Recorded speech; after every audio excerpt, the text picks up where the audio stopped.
Արցախյան բռնագաղթից մոտ 2.5 տարի անց Հայաստան են տեղափոխվել օկուպացված Արցախում մնացած 10 հայերը։ Արցախից դուրս գալու խնդրանքով նրանք են դիմել Հայաստանի ու Ադրբեջանի պետական մարմիններին, ասել է Հայաստանի աշխատանքի և սոցիալական հարցերի նախարարը։ Հայերի հետ Արցախը լքել է նաև ազգությամբ ռուս Հայաստանի մի քաղաքացի։ Հակարիի կամուրջը հատելուց հետո Գորիսում բուժզննում են անցել բոլորը։ Նրանց առողջական վիճակը բավարար է ըստ Հայաստանի առողջապահության նախարարի։ Միայն մեկն է հոսպիտալացվել։ Գորիսի բժշկական կենտրոնում լրացուցիչ հետազոտություն պետք է անցնի։ Վերայի մահվանից հետո, Վերայանի մահվանից հետո այդպիսի թիվերի մոտ ֆիքսված։ 2024 թվականի հոկտեմբերին 70-ամյա Վերա Աղասյանի մահից հետո Արցախում մնացած 13 հայի մասին էր հայտնի Արցախի մարդու իրավունքների պաշտպանին։ Սա նախնական ինֆորմացիա համարենք։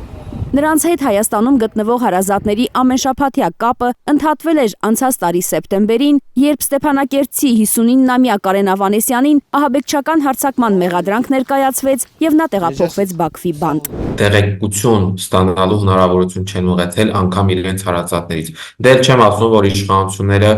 որևէ ձևով նրանց ներգրավվածությունը չեն ապահովել։ Գեգամ Ստեփանյանի խոսքով անհնար է, որ Հայաստան տեղափոխվածներից մեկը Կարենը լինի։ Բացառվում է Կարենը դատական process-ով է անցնում, արդեն իսկ կա մեղադրականը, եթե չեմ սխալվում, արդեն դատավճիռ կա, կայացված կամ նոր պիտի կայացվի, եւ հետեւաբար չեմ կարծում, որ Կարենը կլինի այդ մարդկանց մեջ։ Վստահ եմ, որ չի լինի։ Օկուպացված Արցախից Հայաստան եկածների անունները պաշտոնապես չեն հրապարակվել։ Կարմիր խաչի հայաստանյան գրասենյակի ներկայացուցիչը հայտնում է, որ կազմակերպությունն այս գործընթացի հետ ոչ մի առնչություն չունի։ Հայաստանի կառավարությունը վստահեցնում է, առանց միջնորդների են այդ մարդկանց բերել Հայաստան։ Երկու երկրների համագործակցությամբ դա տեղի է ունեցել։ Մեր տեղեկություններով Հայաստան են եկել Լարիսա Ստեփանյանը եւ Կամո Հայրապետյանը։ Հադրութեցի 70-ամյա Լարիսան 2023-ին հրաժարվել էր լքել Ստեփանակերտը, որովհետև ասել էր Ալիևն իրեն խոստացել է հայրենի գյուղ տեղափոխել։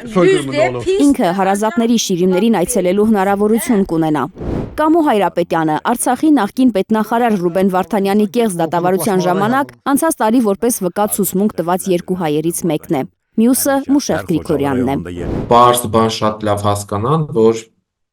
այս մարդիկ նաև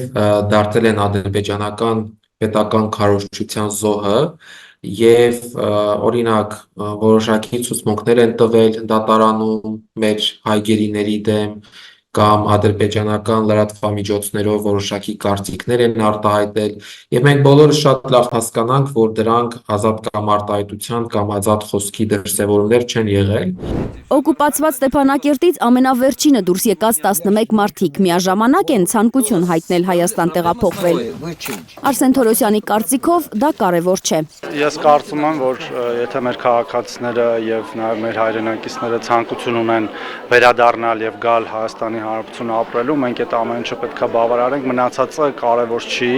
Արցախից եկածների հարազատները տեղյակ չեն եղել իրենց բարեկամների Հայաստան գալու մտադրության մասին։ Նրանց համար անակնկալ է եղել Արսեն Թորոսյանի հայտարարությունը, որին հաջորդել են հարազատների զանգերը Գորիսից։ Գեգամ Ստեփանյանն էլ անակնկալի է եկել։ Ընդամենը մի քանի օր առաջ էր Ալիևը վստահեցրել, թե Արցախում մնացած հայերը ապրում են բնականոն կյանքով։ Ադրբեջանական իշխանությունները պարբերաբար հայտարարել են, որ իրենք բոլոր պայմանները ստեղծում են բնականոն կյանքն ապահովելու համար։ 2 օր առաջ էր ադրբեջանական մամուլը ողողված օկուպացված Ստեփանակերտը ադրբեջանցիներով բնակեցնելու կադրերով։ 36 ընտանիք է առաջին խմբում։ Նրանց նոր բնակարանների բանալիներ են հանձնվել։ Հնարավոր է, որ Ստեփանակերտում բնակեցվող այս մարդիկ են պահանջել, որ հայերը հեռանան այնտեղից։